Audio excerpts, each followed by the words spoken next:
So this is my cat. Her name is Mrs. Snuffles. So she got abducted by aliens.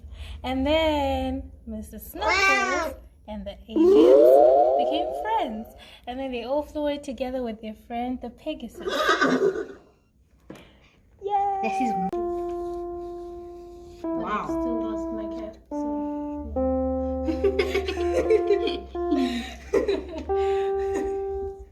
That's not what happened in my head.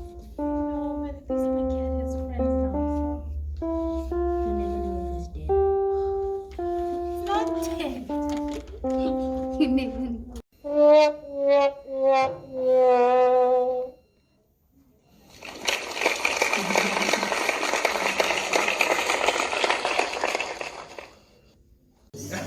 Stars was twinkling, really shining happily. Then all of a sudden they started falling, and they started hitting humans. And so, and so when the humans were burning, they jumped into the ocean. And when they were coming out, they turned into big, big lions. Later on that evening, they turned into little cats, pyramid cats. They were very fancy.